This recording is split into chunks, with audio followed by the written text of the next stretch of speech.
প্রাকৃতিক সৌন্দর্যে ভরপুর আমাদের এই বরিশাল শহর, যেটা কিনা কীর্তনখোলা নদীর তীরে অবস্থিত। আসসালামু আলাইকুম, হ্যালো এভরিওয়ান। হ্যাঁ, ঠিক ধরেছেন, এখন আমি চলে যাচ্ছি সরাসরি সেই কীর্তনখোলা নদীর তীরে। আর আজকের ওয়েদারটা ছিল ভীষণ সুন্দর, যেটা আপনারা ভিডিওতেই দেখতে পাচ্ছেন। নীল আকাশের মাঝে সাদা মেঘগুলো ভেসে বেড়াচ্ছে।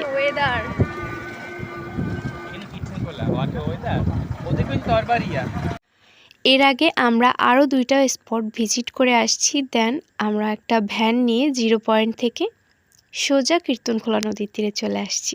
আপনারা চাইলে বরিশাল লঞ্চঘাট থেকে সোজা খেয়াপাড়ি দিয়ে এই স্পটে চলে আসতে পারেন।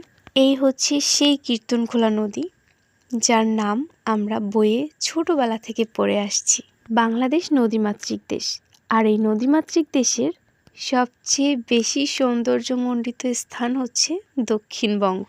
কারণ এই নদী বন্দরগুলোই প্রতিনিয়ত আমাদের দক্ষিণবঙ্গের সৌন্দর্যগুলোকে আরও দ্বিগুণ পরিমাণে বাড়িয়ে তুলেছে। এ পর্যায়ে আমরা খেয়াপাড়ি দিয়ে লঞ্চ ঘাটের দিকে যাচ্ছিলাম। এরই মধ্যে দেখতেই পাচ্ছেন নীল আকাশে কালো মেঘের আভা দেখা যাচ্ছে।